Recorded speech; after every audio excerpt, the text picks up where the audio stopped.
Assalamualaikum warahmatullahi wabarakatuh.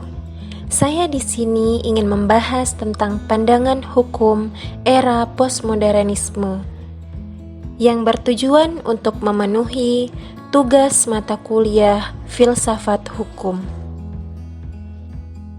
Postmodernisme adalah sebuah pandangan, kerangka pemikiran, atau aliran filsafat yang berkaitan dengan sikap dan cara berpikir yang muncul di abad 20 dari para pihak dunia yang tentu saja keberadaannya sangat mempengaruhi perkembangan dan kebudayaan manusia. Penerapan postmodernisme pun telah dilakukan dalam berbagai bidang, seperti seni, arsitektur, musik, film, dan teater. Kehadiran aliran ini memiliki tujuan untuk menjawab dan mengkritisi pandangan-pandangan yang telah ada sebelumnya dalam hal mencari solusi atas beragam permasalahan yang dihadapi manusia hari ini, serta krisis sosial dan kultural yang tak kunjung usai. Sebagian para ahli sepakat bahwa postmodernisme bisa mengatasi krisis-krisis sosial yang terjadi, sehingga pemikiran ini pun telah mempengaruhi hampir sebagian besar sisi kehidupan manusia. Namun, sebagian yang lain tidak jarang akan meragukan kemampuan pendekatan postmodernisme ini. Beberapa ahli mengemukakan pendapatnya terkait pengertian postmodernisme.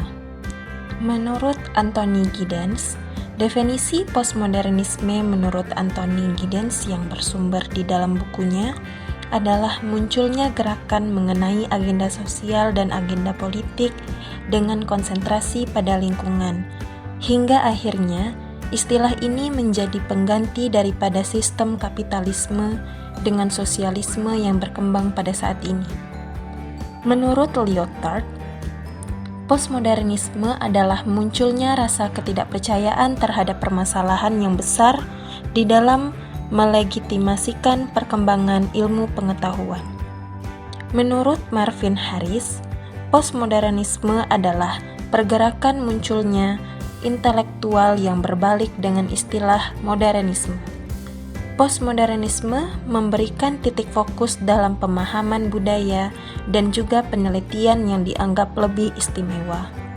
Dari pengertian postmodernisme menurut para ahli di atas, dapatlah disimpulkan bahwa secara garis besar, postmodernisme ialah kelanjutan dari adanya era modern yang menitik beratkan dalam kasus-kasus sosial, bukan perekonomian.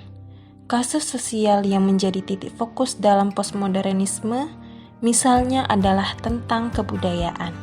Munculnya postmodernisme tidak dapat dilepaskan dari modernisme. Modernisme selalu menjanjikan pada kita untuk membawa pada perubahan ke dunia yang lebih mapan, di mana semua kebutuhan akan dapat terpenuhi. Di samping melahirkan kemajuan modernisme, menurut Anthony Giddens, menimbulkan berkembang biaknya petaka bagi umat manusia, seperti penggunaan kekerasan dalam menyelesaikan sengketa, penindasan oleh yang kuat atas yang lemah, ketimpangan sosial yang kian parah, serta kerusakan hidup yang kian mengkhawatirkan. Tumbangnya modernisme dan munculnya postmodernisme dapat diketahui dari pemikiran filsafatnya Soren Kierkegaard, sebagaimana dikutip oleh Ali Maksum yang menentang rekonstruksi rasional dan masuk akal yang menentukan keabsahan kebenaran ilmu. Sesuatu itu dikatakan benar ketika sesuai dengan konsensus atau aturan yang berlaku di dunia modern, yaitu rasional dan bersifat objektif.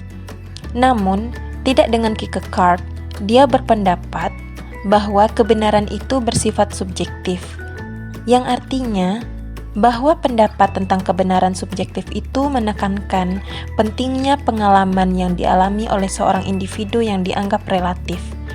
Gejala postmodernisme yang merambah ke berbagai bidang kehidupan tersebut, yang di dalamnya termasuk ilmu pengetahuan, merupakan suatu reaksi terhadap gerakan modernisme yang dinilai mengalami kegagalan. Modernisme yang berkembang dengan ditandai adanya rasionalisme, materialisme, dan kapitalisme yang didukung dengan perkembangan teknologi serta sains menimbulkan disorientasi moral, keagamaan dengan runtuhnya martabat manusia.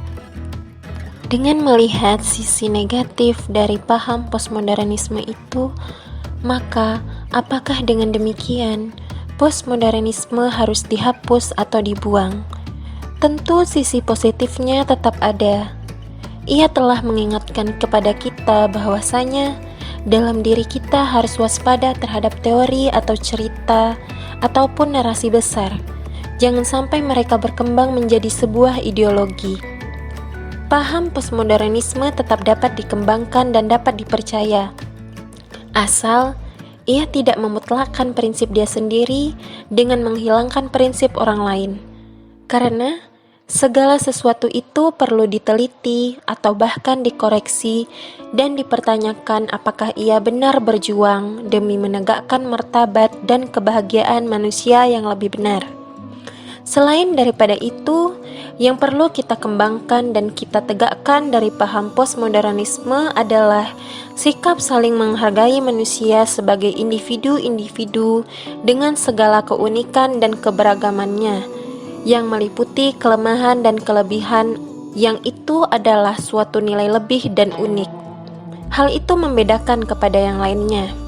Bukan kita untuk mempermasalahkan keberagaman itu, tetapi bagaimana hal itu menjadi suatu kegembiraan dan kekhasan terhadap apa yang dimiliki. Dengan menyadari hal tersebutlah, postmodernisme memberikan suatu hak untuk menyuarakan pendapatnya dan ia terus menjalankan sifat emansipatorisnya. Jadi, dengan demikian, kita harus memegang kedua-duanya, yang universal dan yang lokal. Menghargai cerita atau teori atau narasi besar yang memang memperjuangkan martabat manusia, dan juga harus menghargai cerita-cerita kecil seperti pluralisme dalam keanekaragaman itu sebagai tanda penghormatan manusia-manusia individu. Dengan demikian, kehidupan kita menjadi tercerahkan. Inilah beberapa penjelasan mengenai era postmodernisme.